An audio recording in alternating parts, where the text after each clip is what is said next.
Assalamualaikum warahmatullahi wabarakatuh. Om Swastiastu, Namo Buddhaya, salam kebajikan.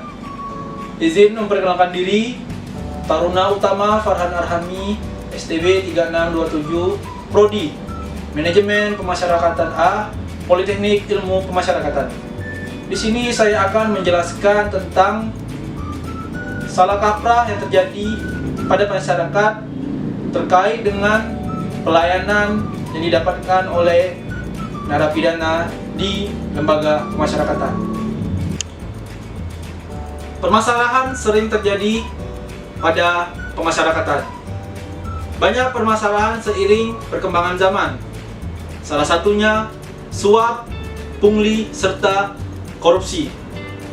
Pada kesempatan kali ini, saya akan menjelaskan tentang bagaimana sih pelayanan yang seharusnya didapatkan oleh warga binaan, terkhusus tempat hunian yang dihuni oleh warga binaan itu sendiri. Mari kita bahas untuk selanjutnya. Penemuan ruang tahanan mewah di Lapas Kelas 1 Sidoarjo, Jawa Timur. Surat KPK menetapkan Kalapas Sukamiskin. Lembaga Pemasyarakatan kelas 2A Banda Aceh bukan hanya temuan narkoba yang menarik perhatian, melainkan ada juga kamar mewah di sana. Penjara mewah dengan wifi ditemukan di Lapas Cipinang. Pada cuplikan berita yang baru saja kita lihat, dapat kita dapati bahwasannya masih ada beberapa lapas dan rutan yang terdapat di dalamnya kamar mewah atau sel yang tidak sesuai dengan standar operasional prosedur. Hal ini dikarenakan bahwasannya masih ada kerjasama antara petugas pemasyarakatan dengan warga binaan pemasyarakatan, atau bisa jadi para petugas pemasyarakatan menerima suap atau gratifikasi yang diberikan oleh warga binaan pemasyarakatan. Sebelum masuk ke hal tersebut, marilah kita bicarakan apa sih yang dimaksud dengan pemasyarakatan serta dari mana bisa adanya pemasyarakatan itu. Tentu berdasarkan pada Undang-Undang Dasar 1945 dalam alinea keempat yang mengatakan melindungi segenap bangsa Indonesia dan negara. Dalam pernyataan itu dapat ditarik kesimpulan bahwasannya tujuan suatu negara adalah melindungi, bukan menjerahkan, apalagi sampai mengintimidasi. Dalam dunia pemasyarakatan sekalipun, narapidana yang telah melakukan kejahatan sampai membuat suatu negara rugi, maka tetap akan dilindungi.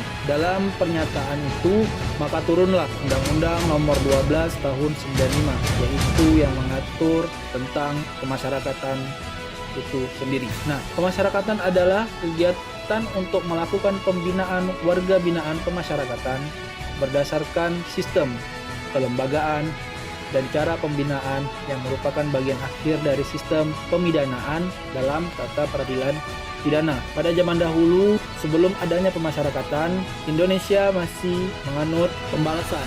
Artinya, setiap narapidana atau seseorang yang melakukan suatu kejahatan, maka dibalas sesuai dengan apa yang telah ia perbuat. Hal ini merupakan suatu teori yang mana dijatuhkan karena orang telah melakukan kejahatan. Pidana sebagai akibat mutlak yang harus ada sebagai suatu pembalasan kepada orang yang melakukan kejahatan.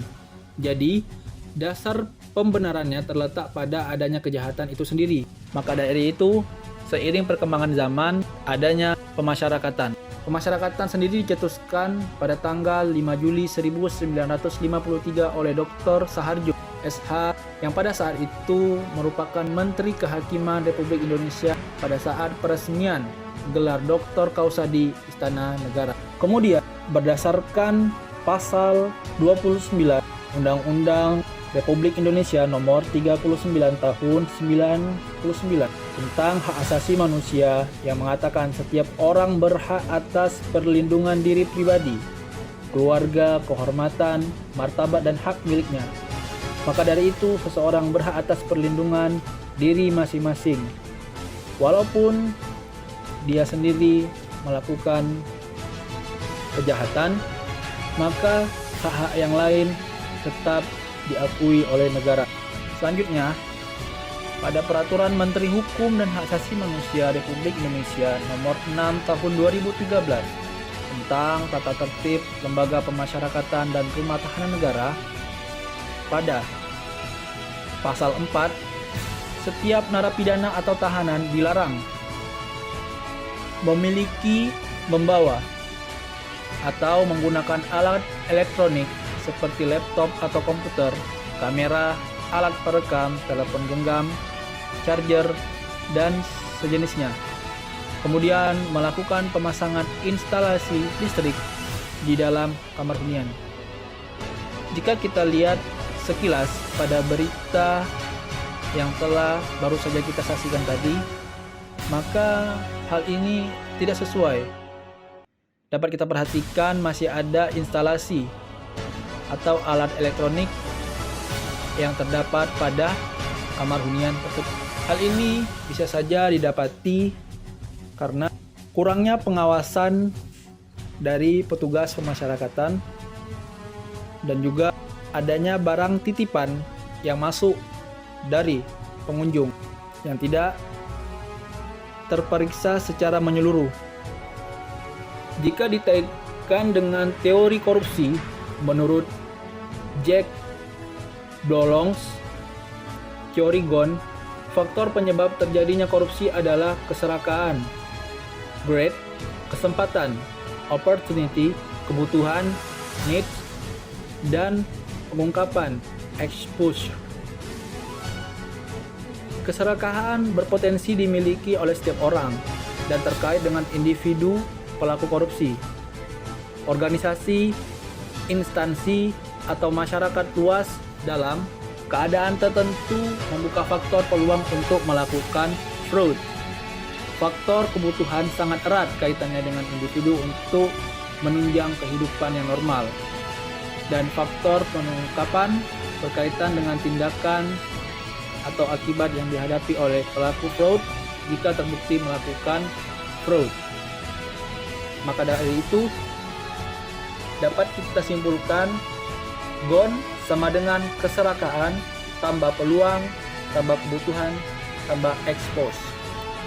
Sebagai aparatur sipil negara, hendaknya kita melakukan tugas sesuai dengan tanggung jawab serta batasan-batasan yang kita miliki. Jangan sampai kita mengambil wewenang orang atau seolah-olah kita melakukan suatu perbuatan yang di luar batas kewajaran kita. Petugas pemasyarakatan hendaknya berintegritas sehingga permasalahan sel mewah ini tidak terjadi lagi di lapas atau rutan yang ada di Indonesia. Kemudian, di samping itu juga berdasarkan faktor atau teori korupsi sangat berpengaruh. Karena jika kita ambil beberapa poin, yaitu keserakahan. Keserakahan itu terjadi apabila kita selalu merasa kurang dan kita merasa tidak cukup. Yang pada dasarnya manusia itu dituntut untuk selalu bersyukur atas apa yang dia miliki. Kemudian kesempatan. Dapat kita analogikan seperti seorang pejabat yang memiliki kesempatan. Ia menggunakan jabatannya untuk meraup keuntungan di luar yang telah ditentukan oleh negara. Kemudian, kebutuhan. Tentu saja setiap orang pasti memiliki kebutuhan. Akan tetapi kebutuhan yang dimiliki orang itu berbeda-beda, tergantung orangnya tersebut. Kemudian ada pengungkapan. Mungkin saja seseorang ingin sekali dilihat oleh orang lain, maka dari itu ia akan mengungkapkan dirinya atas apa yang ia miliki. Mungkin ini saja yang dapat saya jelaskan, serta yang dapat saya beritahukan kepada para masyarakat dan orang-orang yang mendengarkan video saya. Lebih dan kurangnya saya mohon maaf. Karena kebenaran itu datangnya dari Allah Subhanahu wa taala dan kesalahan itu datangnya dari diri saya sendiri. Saya akhiri. Wabillahi taufiq wal hidayah. Wassalamualaikum warahmatullahi wabarakatuh. Prodi Manajemen Pemasyarakatan A pasti sukses. Kemenkumham pasti. Salam pembaruan. Kami pasti.